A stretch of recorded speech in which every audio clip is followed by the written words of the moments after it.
It's your girl Jane B, and I'm back with another video, but this time it's going to be my reaction to that documentary on Netflix called The Tinder Swindler. Child. And I'm gonna tell y'all, there are levels. There are levels to this swindling thing. There's levels to the scamming. It's levels. So if you at the base bottom level, just sending emails saying you're a prince in Africa, you need to upgrade, because there are levels to this whole scamming situation. Because I was watching a video with Jessica Wu, hey girl, and she mentioned this Netflix special, right? So I'm watching it. So I thought I was gonna take a nap, right? I said, okay, I'll just watch it 30 minutes, I'll fall asleep. Child, when that 30 minutes was up, I was like, no, I have to stay awake and watch this, because this here was at an entire different level from anything I had ever seen in my life. So we just gonna get right into it. We just gonna get right into the meat and the potatoes of this whole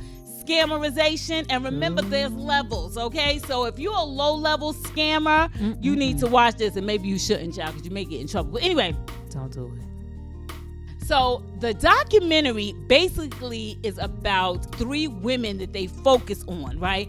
So there's this woman, Cecilia, and she's talking about love, and she's just talking about how she likes online dating apps and how she is a pro with the online dating situation, okay? And she talks about how she's been on Tinder and she's been matched with over 1,000 people, and she's a hopeless romantic. And she said it probably started with Disney. That's what she said. She said it probably started with Disney, but she was very, very in love with the idea of love, okay? When you're in certain situations, because I've learned a long time ago, never say never. Never, ever, ever say never, because the very thing you saying, I would never, is sometimes the very things that you end up doing, right? Yep.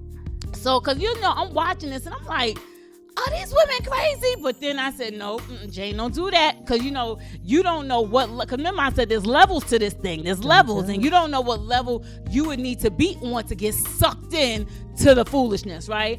So Cecilia is just swiping. She's looking for love. And as she's swiping, she sees Simon. So Simon Leviev is the man of the hour, okay? So she swipes, and the first thing she notices when she looks at his profile is he's giving you the billionaire lifestyle. I mean, he's giving you yachts, private planes, private boats, fancy hotels, A-list like clothing, A-list situations. He has bodyguards. He has a whole thing. So she swipes to the right. Now, this is the red flag for me. So it says, is a match. And immediately, upon swiping, immediately he's like, hey, we matched. You want to meet, kind of thing. And I'm like, wait, hold on. We just, do I know your last name? All I see is Simon. But he was ready to meet, okay? And so she was just like, okay. Now, first of all, that's a red flag. Because a man who has that much abundance, that much fabulousness, that much going on, got time to be on Tinder, and he got time to hit you up like immediately. Because I would think when I see people like that, I'm just thinking they are so busy twirling and spinning that did they even see me swipe? You understand? But honey, he hit her up right away. He was like, you want to meet? And she was just like, okay. Because remember, she's the hopeless romantic anyway. So, she was almost easy prey, right? They end up meeting up, and then later on, like the next day, she said, wow, I really enjoyed you. I had a good time with you. So then the next day, he invites her to go on his private plane, right? Now, first of all, that is all kind of red flags to me.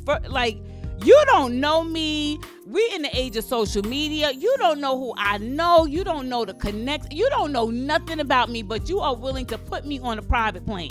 So he puts her on his private plane, right? And then he said he had a kid. He told her he had a kid, a 2-year-old child, and he's cool with the baby mama, but the baby mama gonna be on the plane too. Why? So that's a lot. That's a lot. I just met you 5 seconds ago. Already you're whisking me off on a private plane with your baby mama? Right. Okay, so the baby mama's there with his whole security team. And when I tell you the levels, of the scam is real. This man had everything in place. Anything you would ask for, anything you would need, anything you would need to prove. Because, we in the age, we be Googling, child. We Googling people. We are doing all that. He could vouch for everything he was saying. He was like, he is the son of a diamond billionaire. He had the name of the company. Of course, she's Googling and all this other stuff. It seems legitimate. I mean, dotted I's and crossed T's to every situation to show he was legitimate, right? So now they on this plane. He done whisk her off. Now she taking pictures. She posting it to Facebook and Instagram. She's kissing him, and he's sitting there looking like the Don Juan, and she just like, hey, I'm with my friend, whatever. Child. So that he, wined her and dined her. They ended up sleeping together that night.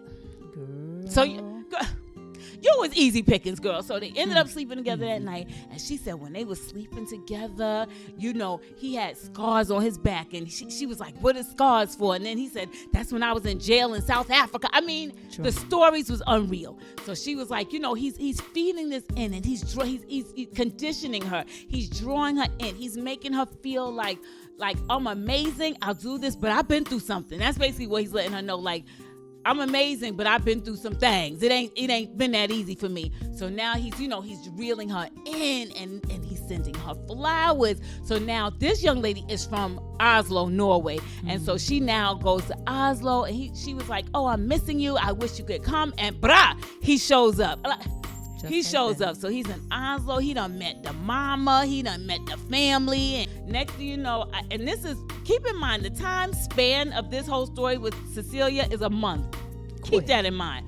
So then he's like, after, he spent time with her, this, that, and the other, he was like, do you want to move in? Sir. Really? Sir. So she was like, do you want to move in? I would love to. Again, the hopeless romantic. Next thing you know, she's looking at apartments, and he was like, okay, the bill is $15,000. The budget is $15,000. So whatever you see, we could afford $15,000 a month. So now she's showing him, and she's FaceTiming him. Now keep in mind, he busy, so he can't really be there, because remember, he got all these deals going on. Wink, wink. So he has all these deals going on, and he can't be there. But honey, she's shopping. She like, look at here. This is the heated pool. This is that. These are the maid's quarters. All of this stuff. She is super, super, super excited on the phone, FaceTiming with her, and he's telling her he loves her. I mean, really amping and ramping it up. Okay, just ramping it up. Oh, let me go back. So then when they went out that first night after he took her, I forgot where they went, but after they flew to the first location, she said that where they went to eat, the staff, they was bringing out that sushi, bringing out that food, like jumping to his request. So clearly, again, the scam is in, because everyone just knew to play their position. And I'm sure at the restaurant, they probably really thought he was legit. You know what I mean? Because I'm sure they've seen him there before spending this money. So they made sure they were going to get good tips. They made sure everything was right with him. Then in the middle of the night, he sends her a text. Blood. That was a text. Blood. So then he sends pictures of his bodyguard. The bodyguard, the head is busted. He got a little bit of blood on his shirt. And he was like, and Peter, because Peter was a bodyguard, he's like, if Peter wasn't there, I would not be alive. So they in the ambulance, and it's looking really legit. And he was like, oh my God, this is where the scam starts. So he was like, so they froze my accounts, but I'm going to need you to connect me with your American Express card, right? So he said, because my account's going to be frozen for 2 weeks. So he went ahead and did that, right? She went ahead and did that. She opened up account, but then he spent it, and he was at the limit. Now, I didn't think American Express limited you. I thought it was like unlimited with American Express. But honey, he was like, they limited me. I'm going to need you to give me more credit. I need this for at least 2 weeks.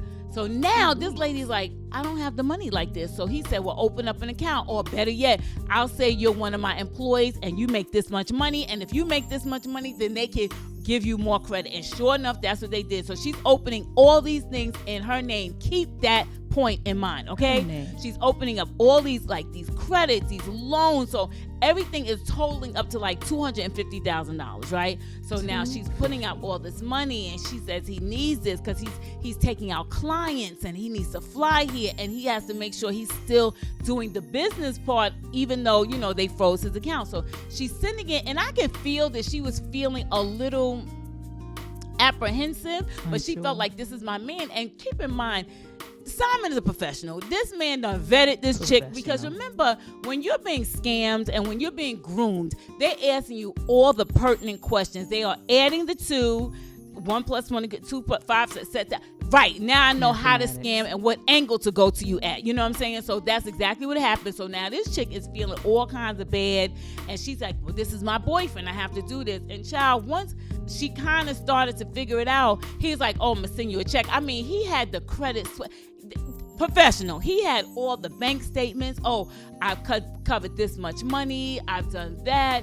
I'm paying you more. I'm paying you back more than you gave me. And of course, everything would bounce. Nothing would really go through. So it was just like basically biding time while he's getting her to send him more money. Okay.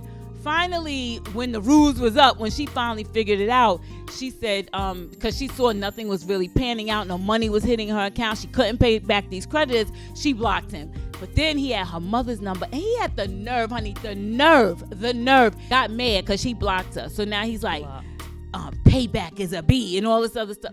Wait, you just used me. You just took all my credit. You just, what? What are you talking about? So anyway, so now she's scared. So this is where we are. So now we in with her story. But the way they do it in the documentary, they're going back and forth, you know, so they juxtaposition between the different victims. So you can see how the stories really overlap and intersect with each other, right? So then now we go to Pernella. So Pernella was just a young lady. Again, and clearly he has a type because all these ladies are blonde, very pretty ladies. Like, they look like they're about in their 30s or so. Now, he said he was 28, Simon, but he looks like he's in his 30s or so. So then he meets up with her, and she went out with him. She said he asked her all these questions, vetting her down, child. And then she said they went out, and he tried to make a move on her, but she's like, nah. She said she wasn't really feeling it. Like, she didn't feel that romantic connection, but she actually liked him as a friend, right? Mm-hmm. Okay, so that's cool. So, you know, they still hitting each other back and forth. And she was really all about, like, you could tell she was more like the partier. She liked to go out. She liked to be with fabulous people. Mm-hmm. So even though it wasn't a romantic connection, he would still, like, invite her out to the parties and all this amazing stuff, child. So then she went to Mykonos. She goes to Mykonos, and she said, you should come through. So he was like, bet. He came through with his now Russian girlfriend, and he is just, honey, the money is just popping. Let's get back to Cecilia for a minute. There was one point with Cecilia where he was like, you need to, I need cash because it's untraceable. I need you to bring me $25,000, okay? So now she gets on a plane to give this man $25,000. She had the cash in her bag to give this man $25,000. Okay, so now back to Pernella. So they're in Mykonos. You know, Mykonos is a party island in Greece, and they are just living it up, oh yeah. Living it up. I mean, they are popping bottles, going to the club, going dancing, like you name it, they were doing it. Okay, they were getting their best lives. They were having a great time. They were just, you know, living it up. So again, there's no romantic connection with him and Pernilla. You know what I mean? So in her mind, I guess she's like, I have a fabulous friend. This is where we are. Okay, so now that's over. You know, now everybody's going about their lives, and all of a sudden at 3 a.m, she gets a call. Blood with the same pictures that he sent the first girl. I can't. So he sends the same pictures of Peter with the busted head, him with the blood on his shirt. He sends the same pictures, right? And he needs help. So then she now is living with her mother because she's saving her money to get her apartment, right? And he was like, I need $30,000. And she was like, oh my God, this is all the money I have, but my friend really needs it. Now keep in mind, he done flew to Mykonos. Y'all are partying like rock stars. The guilt is already on you. So you're like, of course I could do this for my friend. Mm-hmm. So she uses all her money, all her moving money to send to him to give him $30,000. She gives him the money, and I think he got some additional money after that. And of course, without even giving y'all the dirty details, he does the same thing to her. Okay. Mm-hmm. So now y'all already know the dirty details. Basically, the second young lady, he used her too. But let me tell you what happened, honey. Do not mess with a woman scorned, okay? Don't do it. Because these ladies, once they figured out what was going on, like the first lady, she reached out to her creditors. Once they came to the house and they saw, because she was scared, she didn't know if she was going to go to jail because she was lying to get this credit, and she was lying to increase the limit. So she didn't know if American Express was going to take her to jail or not. But anyway, when she came over, turns out that's when they informed her, oh, this is just the name he's going by this time. You know what I'm saying? But he has actually been a scam artist. And she said that's when she just felt like horrible. She just felt terrible. Like, I cannot believe that this is just happening to me. She said she just wanted to throw up. She was just sick to her stomach to know that she was just scammed, right? Mm-hmm. So bottom line was the women, these first 2 women, they got scammed, but then they got together. This woman, that first woman, when I tell you, she sent up and set up a sting operation. I'm going to get Simon exposed. So they start doing all their things. So now at this point, I'm excited. I'm watching the documentary like, yes, honey, don't mess with a woman's scorn. That's right. Get him, girl. Get him, get him, get him. So her and the second lady, they got together and they comparing notes. And basically, he sent all the women the same information. Just a mess, right? So they're going now. So they ended up kind of like following, like they were able to catch up with him and things like that. Okay. So now there's a third lady, right? The third lady, she was just saying how once she found out all this stuff, she was gagging because she was like, not my man. Like, this is my man. Like, what? Like, what's going on? But she had already gave him money too. After she gave money, she was like, I'm getting my money back. She said, before I, turn him in, I'm getting my money back. So she done set up this whole rule. She's like, look, I'm in the fashion industry and I know all those clothes he wearing cost a lot of money because he only wear top tier brands. Like, everything was top of the line. She was like, look, listen, I don't have any money. And like, he was starting to run out of money too. And things like that. They were starting to shut him down on Tinder. She was like, look at here, give me the clothes. And she said, we can sell the clothes and then I'll give you the money. But she already knew. She's like, child, you ain't getting no money. So they met up and now she said she an actress. She said now she an A-list actress going along with Simon because, it was a ruse because she had to now get her money back as much as she could. So anyway, she packed up the clothes. They had been together that night, this, that, and the other. He didn't suspect a thing. And honey, I love the way they edited this show because you could see her ironing them clothes, steaming them out, child. Next thing you know, they was on eBay and every other bay. And honey, she was selling them clothes and that money was coming to her account. And he was like, where's the money? So now he goes from being nice and everything to, where's the money? You didn't send me no money. And now he's getting upset. He done jumps into all kinds of different personality disorders. He is just really acting up. And basically, she was sitting there and while she was being interviewed, she said, my phone just pinged. I got another sale.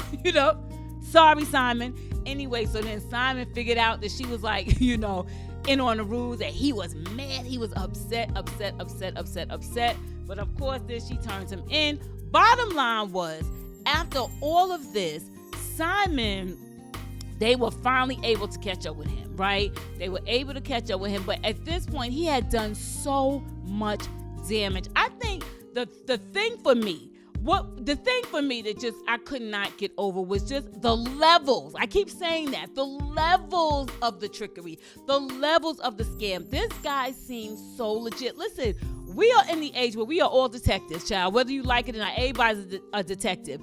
We've all Googled people. We've all gone down a rabbit hole. I mean, every I, every T, everything was like in place. So it's easy to get scammed. You know what I'm saying? But let this be a cautionary tale that everybody could get got. But I heard somebody say, and they said this guy had heard, he said, the minute a man starts talking about danger, you already know that's a red flag. If he's talking about, oh my God, I almost got killed, I almost got shot, please know he lying. Oh, I didn't call you last night. Oh my God, I was running after, they was chasing me down. No, he's with the next woman. Relax. So anyway, child, at the end of the day, do you know, and this is the punchline to the whole thing, do you know after all the scams, because it turned out that $10 million this guy had scammed. Wait a minute, let me go back. So now that they're doing all these major investigations, okay, because now the cops is on him, they ended up tracing him down because he was Jewish. They ended up tracing him down back to Israel. Right? They found his mother's house. And when they went to his mother's house, she looked like she was in the glorified Tel Aviv projects. Yes, she did. She looked like she was in the projects, child. And when they saw her, she didn't even look like she was that well. Looked like she had osteoporosis. She was bent over very far. And she was like, I'm looking for him too, whatever. And to be honest, I don't think she was in on the scam because she didn't expect these people to come see her. You know what I'm saying? It's not like she was expecting the cops to, show up at her door with other investigators to show up. So this is probably real. This lady looked like she was living poor. It looked like she didn't have much. And I said it was probably some kind of disorder of, I ain't never had nothing growing up, so I'm going to make sure I get everything. So now I'm just going to scam the world to get what I want. So I guess that's what was going on. So they traced him down, honey. They traced him down. They figured him all out and things of that nature. But this is the part that killed me at the end of the documentary. So after all this information, they arrested him. He was like, ain't got no money. And the girl was like, oh, well, sorry, can't help you. Do you know he only got 15 months in prison? And you know why he went to prison? For falsifying passports. And guess what? He was out in 5 months. Within 5 months, he was out for good behavior. And guess what? All that money he took, he was clean. Why? Because all the women took it out in their names. They couldn't prove that he made them take it out. He couldn't prove it, okay? They couldn't prove it, rather. So do you know that was the only thing he was charged for? Now Simon is out of prison, and guess what? He's living his best life. Because from what I understand, they said when you go, I haven't been on his Instagram yet, but they said when you go on his Instagram, he's back at it. He is back at it, living high on the hog. Now, I'm just hoping, last I heard was that a few of the dating apps shut him down. I'm just hoping that more people will be talking about this documentary. I'm hoping that more people will put the word out and see him, catch him in the act. Don't let him go far. Don't let him use you. Don't let him take advantage of you and things of that nature, because he was so smart. And there's no paper trail. The cash, no paper trail.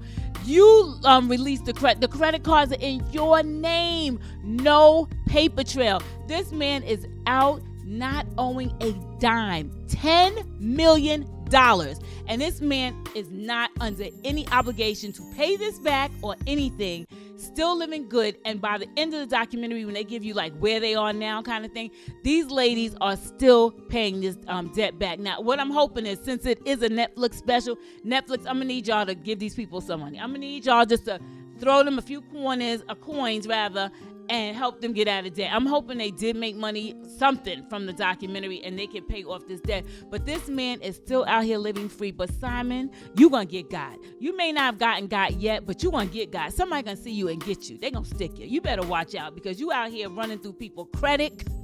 You out here ruining people's lives. And now we see you. We see you, Simon. We see you. So, child, that is a documentary. That documentary at points had me screaming. I was like, what? I could not believe it. And by the end, I was just fainted dead to the bed. Because I was like, I cannot believe this man did all that. But he was so smart. Don't you ever, ladies, ever put your name on something for somebody else. How you giving him $30,000, $40,000, $50,000 and you ain't got it yourself in your bank account? Don't you ever do that, ladies. Let this be a cautionary tale. I don't care how good that package is, how tall that package is, how good that package smell. Don't do it. The minute you gotta come out your pocket, you know they ain't even right. The minute you gotta come out your pocket within a month for a billionaire, you know that ain't right. I pay for a little dinner here and there. Okay, I got you. Hey, babe, I got you this time. Hey. 30, 40, 50,000. No, I don't have that. I'm sorry. Sorry. But see, they wouldn't ask nobody like me, or maybe nobody like you, because he vets you. You know what I'm saying? He'd be like, I could tell she gonna be a problem. Jay, don't go to her, child, because she holding on to them coins. So, they'll say that about me. But for those people who are very generous, and those people who are very loving, and those people who you just think everybody's great, and the people who don't think anybody's wrong, they coming for you. Don't let them do it. Don't let them do it.